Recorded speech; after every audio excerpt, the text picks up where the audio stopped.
Alright, hey guys, TheOneStarPredator here, or Ryan, and today, I'm not even going to talk about the gameplay. What I wanted to talk about is, tips to improve at Black Ops in general, and tips at improving your KD, because I know a lot of people worry about KD. I sort of do, not all the time though, so, I don't know, this video is more for beginners. It's not really for the more advanced players that already know everything about the game. So I would say this is more for people who are just getting the game and want to know some ins and outs and what to do in the game. And I've come up with a list of things that will help just improve. Number one, stick to the outside of the map. Don't rush into the middle of the map and try to go all Rambo or Grizz on everybody in the map, or everybody in the match, because it's not going to happen with as many bullets as it takes to put into some guy to kill him in this game. Maybe in Modern Warfare 2 you could have done that with like an Uzi or UMP, but in this game it's not going to happen, guys. I would like it to be that way. Well, I don't know, but it's just not going to happen in this game. Number two, I don't do this as much anymore, but I used to always do this, or I just did it right there, and it's jump around corners, because when you jump, people don't suspect you coming, and since they'll already be aimed down their sights, and lots of people can't really follow you that fast when they're aiming down their sights, because as you know, you move a lot slower when you have your sights aimed down. So if you jump down the stairs or jump around a corner and they're aiming at where you're supposed to be coming in by slowly walking in, they're never going to kill you. I mean, you're going to get them usually before they get you. Number three, use equipment. And I really can't stress this enough. If you're using claymores, then use claymores. Don't just leave them stuck in your like gear and not used. I mean, or use a tactical insertion like I do. I've actually kind of switched to using tactical insertions because I find they're more useful. Because especially in demolition, you can place them in the back of the team's spawn and just spawn kill them the entire game, and you get a lot of kills. Believe me. Number four is play with friends. And I can't stress this enough. I mean, if you're gonna, playing with friends it's helped so much. I can't even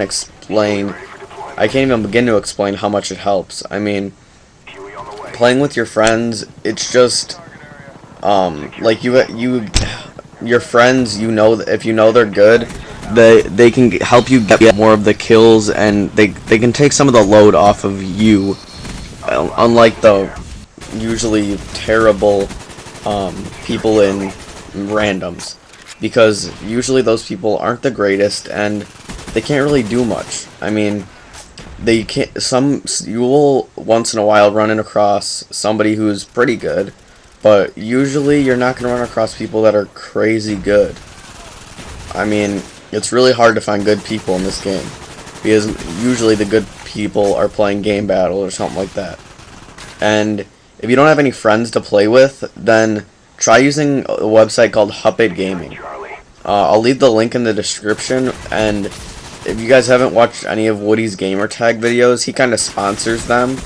And basically what you do, it helps you unite into, well, it stands for, Huppet stands for helping players unite into teams or something like that. No, helping unite players into teams. And I know it sounds kind of cheesy, but basically you go on there, you make an account, and you're put with players that are around your skill level or higher, or just that are in your area, and you get to play with them. I mean, simple as that. Number five, don't get mad. As soon as you start getting mad, you tend to rush a lot harder than you would normally, and you get killed a lot more often. If you get mad, then just kind of sit back, camp a little bit, get a few kills, and you should be good to go. Now, this one kind of goes along with don't get mad, but 6, don't be afraid to camp. I mean, I know camping is kind of it's not really the greatest thing to do, and everybody kind of doesn't like it when you camp in the Call of Duty series anyways. The thing is, all you gotta do, stick to one portion of the area. Don't necessarily camp in a corner like somebody that's what people get mad at. They get mad at people that camp in corners, and like what I do is I take over a general area. Like I take over this place right here, top 10, and just kind of take it over, and then just take over the area. And I don't really camp, but I stick around this area. I don't just camp in a corner and wait for people to come to me. But number 7 is find different routes. If you know somebody's camping in a corner and you know they're not going to move, and you're just gonna get your head blown off if you go that same way, then find a different opening route after you die. Go someplace else. If you're going to the left, then maybe go to the right that time, or go up the middle, or do something like that.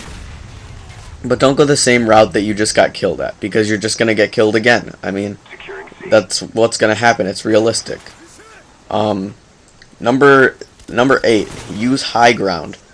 If you can get to high ground, like top 10 or top wood in this game, then get up there and just use it. I mean, usually if the enemy can only see your feet, but you can see their head, then you've got the advantage over them, because a head is like the damage multiplier is so much more than if you shoot your somebody else in the feet. And that kind of goes along with my next tip, which is aim high. The damage multipliers in this game are so important. I can't even stress it enough. It takes 2 bullets, even if you shoot them in the head, to kill them. Imagine how many it takes to get them in the body or the feet. In the feet, it takes like 4 or 5 bullets just to kill someone. And basically what I do, I just always keep my sights aimed high. I never really aim them low unless I'm real close to a guy and he kind of just came around the corner. Sometimes you just have to. Number 10, don't act like you're in a montage. Don't act montagey. Because generally nobody can go that crazy per game, like every game. Nobody's gonna do that. Those are just spur of the moment things that happen during games that people like to post in a bunch of different like with effects and stuff like that. And I mean, some people do get those moments more often than others, but they don't get them every game. I don't think there's anybody that can get them every game besides maybe Grizz or Sandy Ravage, maybe. But that's about it. And number 11, burst fire long range. I can't stress this enough. I mean, burst fire, what I mean by that is just kind of tap the trigger at long range if you're using an automatic weapon, because it makes you much more accurate, and way more of your shots will hit. I can't talk today. Way more of your shots will hit than if you were just sort of staying back and not really helping your team. Yeah, I think this is about to end, guys. Alright,